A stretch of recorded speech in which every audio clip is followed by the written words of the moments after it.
A Joyless Ride by Calmlb. Summary. Oi, Dazai, you good? This time, Dazai didn't answer, just pressed his face further into Chuya, nose digging into his shoulder. His breathing stuttered a little as a shudder ran through him, and his arms were tense around Chuya's middle. If something's wrong, you gotta tell me. Chuya's words died in his throat as he felt tapping against his belly. He was tapping in the secret, Morse code-esque way that they had developed as a means of communicating. Stop. Now. Or, Dazai hates motorcycles, but right now he doesn't have much of a choice. It does not go well. The lovely thumbnail art presented is by Pleucas on Tumblr. Check the endnotes for more details.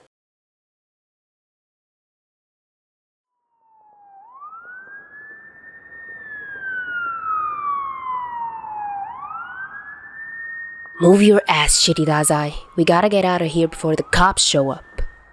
Chuya glanced at the flashing lights approaching in the distance as he fixed his gloves and started towards his motorcycle. No thanks. A ride on that death trap is not my ideal way to go, so I'm afraid I'm gonna have to decline. Dazai waved a flippant hand as he strode past Chuya and the bike. So what, you're gonna walk back to HQ? Chuya scoffed. That's like 30 miles. Those twigs you call legs will give out before you make it halfway. Chuya's just jealous because his legs are more like tiny sprouts. Tiny dead sprouts that will never grow any taller. Chuya gritted his teeth. He could hear the smirk in Dazai's voice, even with his back to him. If you get picked up by the cops, I'm the one who's gonna be sent to get you. No way in hell is that happening, so come on. Chuya straddled the motorcycle and turned on the ignition. The engine roared to life, and he reveled in the familiar sound and feel of the machine. He closed his eyes as memories of its former owner washed over him. He missed Albatross. Some days, the grief over losing his friends was stronger than others, while other days he hardly thought about it at all. Then there were the times the feelings hit him out of nowhere, triggered by some unexpected thought or memory. Finding reminders in the little things. When he opened his eyes, Dazai was staring at him with an unreadable expression, head tilted. However, upon being caught, he seamlessly adopted an exaggerated pout. Oh, I knew I should have stayed home today. Dazai groaned as he reluctantly approached the Crimson Speed Demon.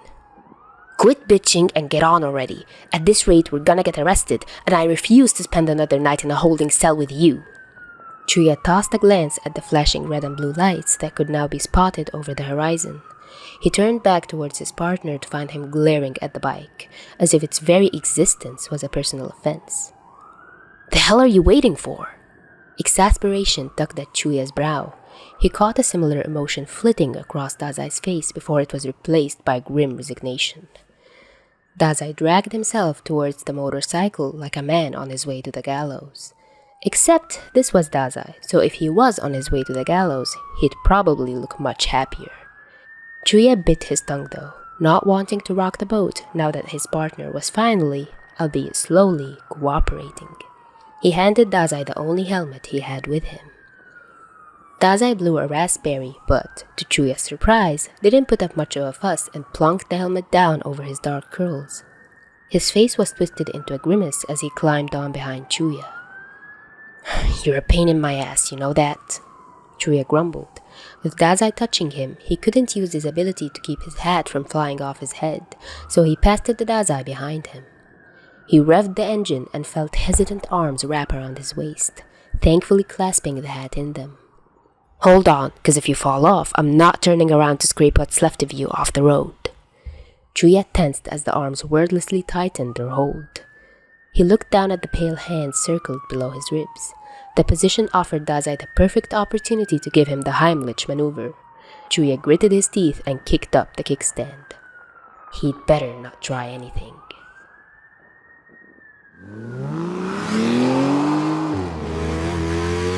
Five minutes later, they were flying down empty dirt roads.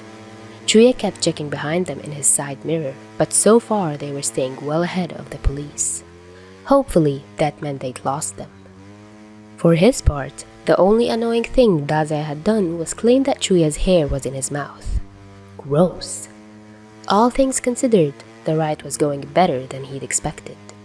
That is, until a few miles later, when the helmet-clad head dropped heavily onto Chuya's shoulder. He felt Dazai burying his face into his back, arms squeezing tighter around his waist. Chuya turned his head even though he couldn't see Dazai's expression. "What is it now?" He gasped over the rushing sound of the wind. When no answer came, he shrugged his shoulder, jostling his partner and pulling a groan from him that vibrated against his back. He rolled his eyes at the dramatics. "Don't be such a baby, we're almost halfway there." Dazai gave no response, which was perfectly fine with Chuya.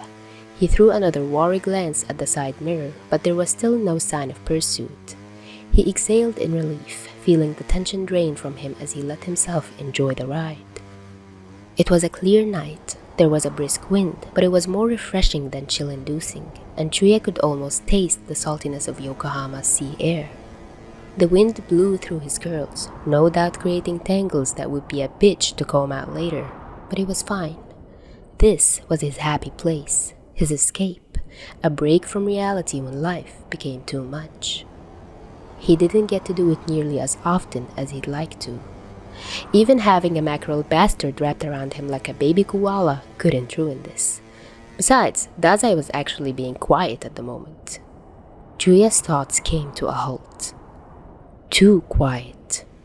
He listened carefully for any indication as to what the idiot could possibly be back to up there, but he heard nothing other than deep, even breaths by his ear.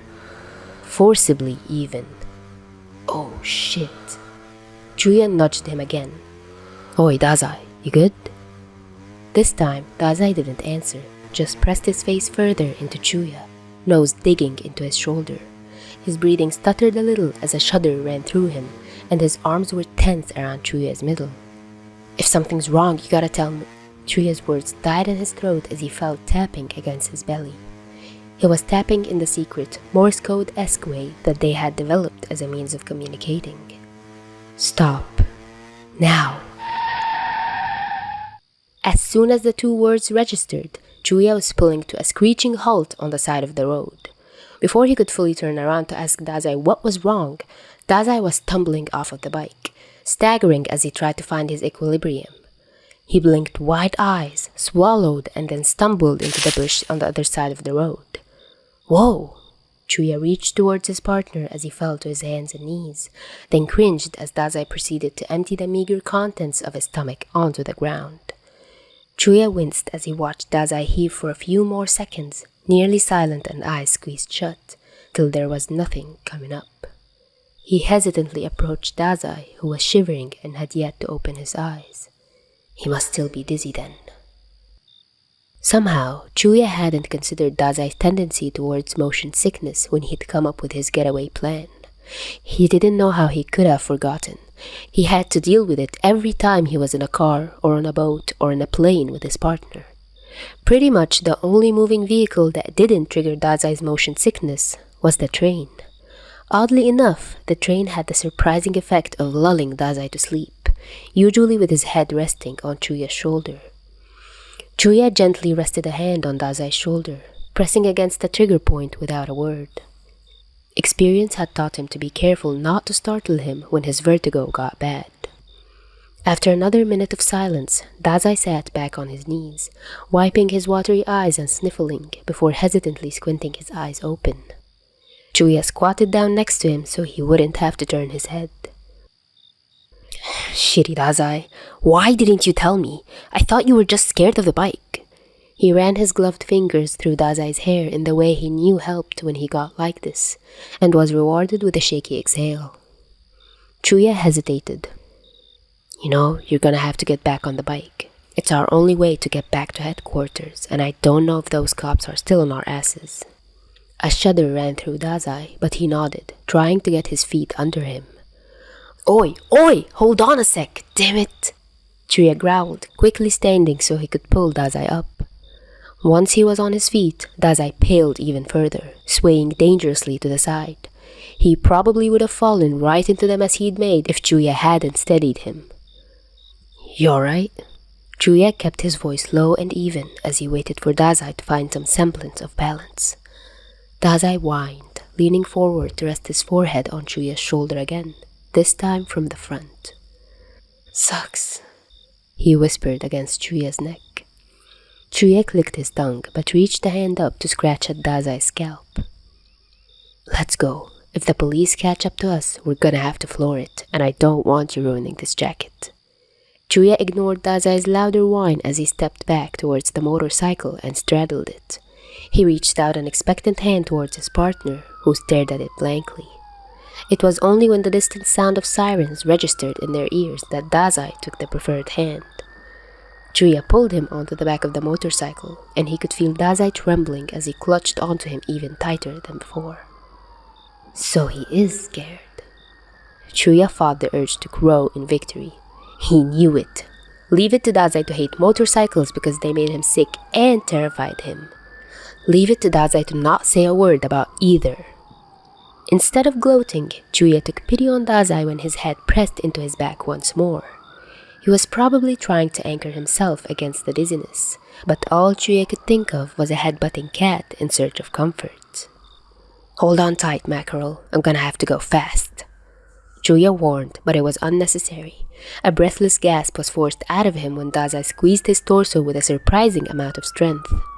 Chuya revved the engine just as police cars became visible in the distance. He stepped on the gas and the bike lurched forward with a sound that was almost loud enough to drown out Dazai's strangled yelp.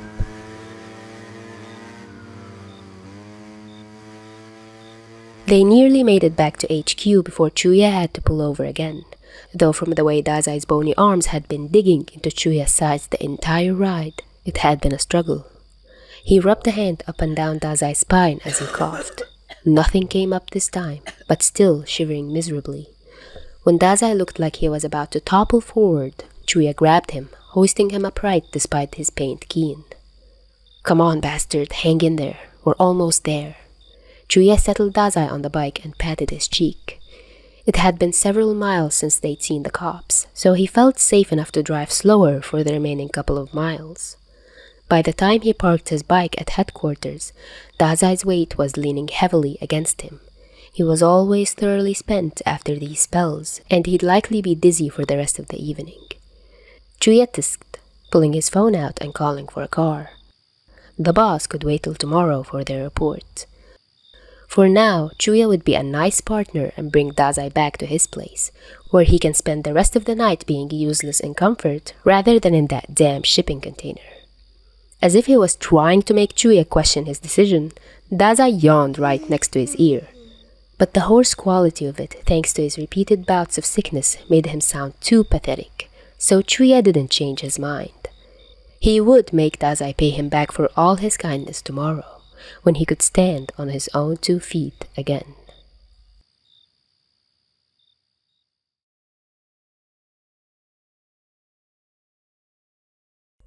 Third Calmlb fic featured on here. I can't get enough of your fics.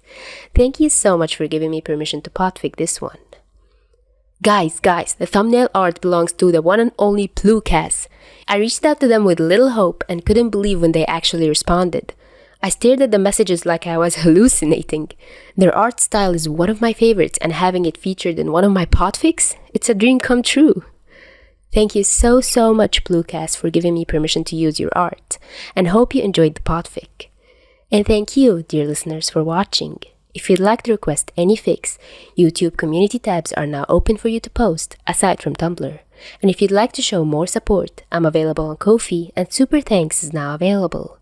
Hope you have a great week. Till next time.